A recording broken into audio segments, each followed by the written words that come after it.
Olá! Por muito tempo, quando o assunto era interagir com inteligência artificial, a gente só ouvia falar de engenharia de prompt, né?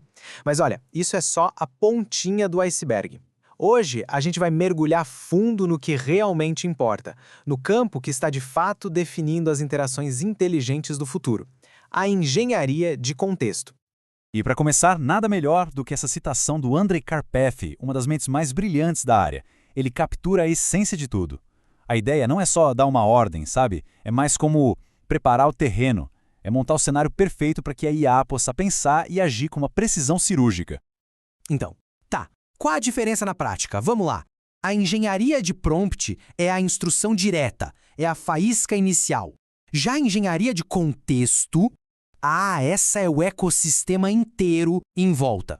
São os exemplos, a memória das conversas, os documentos de referência, as ferramentas. É literalmente tudo que o modelo consegue ver. É a diferença brutal entre dar uma ordem e entregar um dossiê completo. Para a gente entender de verdade o poder disso tudo, a gente precisa de uma definição um pouco mais técnica. E aqui está ela. O contexto não é só o prompt, é a carga informacional completa. É o briefing total que o modelo recebe na hora de agir. Cada exemplo, cada documento que ele consulta, cada pedacinho de memória da conversa, tudo isso forma o pacote que capacita o modelo a fazer coisas complexas com muito mais eficácia. Para deixar esse conceito mais palpável, vamos usar uma metáfora biológica. Imagina só que a gente está construindo uma forma de inteligência, começando dos componentes mais simples de todos até chegar nos sistemas mais complexos. Nossa jornada começa com os átomos, que são as instruções únicas, ou seja, os prompts básicos. Depois, a gente combina esses átomos para formar moléculas, que são os exemplos few-shot, aqueles que mostram para o modelo como agir. Em seguida, vêm as células, que adicionam memória persistente, permitindo conversas que fazem sentido do início ao fim. E, finalmente, chegamos nos órgãos, que são sistemas orquestrados com fluxos de múltiplos passos para resolver problemas realmente complicados. Cada nível se apoia no anterior. E aqui vem o ponto crucial. Essa ideia de construir o contexto não é só uma metáfora bonita, não. É uma disciplina séria, com fundamentos em pesquisas de ponta que estão neste exato momento definindo o futuro da inteligência artificial. Então vamos dar uma olhada na ciência que comprova essa abordagem. A gente vai analisar 3 pesquisas super importantes que são basicamente os pilares da engenharia de contexto. Vamos começar com a IBM de Zurique. Lá, os pesquisadores criaram um conceito fascinante chamado ferramentas cognitivas.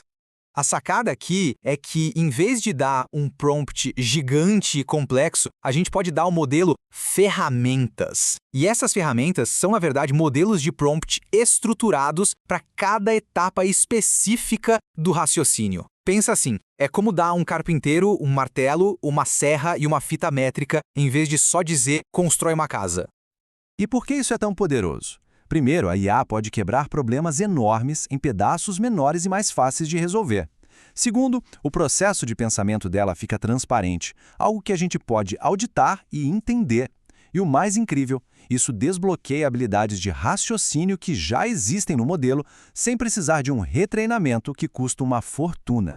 Bem, enquanto a IBM nos deu as ferramentas para estruturar o raciocínio, uma pesquisa de Princeton foi ainda mais fundo. Eles revelaram como os LLMs criam a sua própria lógica interna. A grande descoberta aqui é a seguinte: em grande escala, os LLMs não estão só manipulando palavras. Eles acabam inventando uma maquinaria simbólica própria para o pensamento abstrato. É quase como se eles criassem variáveis e regras lógicas agindo de uma forma muito parecida com a computação clássica. E o que isso significa na prática? Bom, isso explica por que formatos como JSON ou Markdown funcionam tão bem. Eles meio que conversam direto com essa lógica interna do modelo. E o mais importante, isso prova que os modelos conseguem de fato generalizar e raciocinar, e não apenas memorizar o que já viram por aí. E para fechar essa parte da ciência, uma colaboração entre Singapura e o MIT atacou um dos maiores desafios dos agentes de IA. Como é que eles podem manter uma memória de longo prazo sem se perderem no meio do caminho?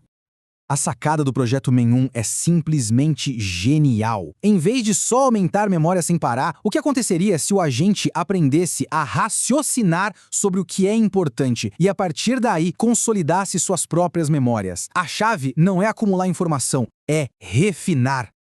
Essa abordagem torna os agentes muito mais rápidos, muito mais eficientes Eles conseguem lidar com tarefas super longas sem se afogar em um mar de informações inúteis. É a prova de que uma memória mais inteligente, que se refina a cada passo, é muito melhor do que uma memória simplesmente maior. É como um especialista que resume as próprias anotações em vez de carregar todos os livros que já leu na vida. Certo. A gente saiu da teoria e da pesquisa. Agora, como é que tudo isso se traduz em habilidades e conceitos práticos que podem ser usados hoje, agora?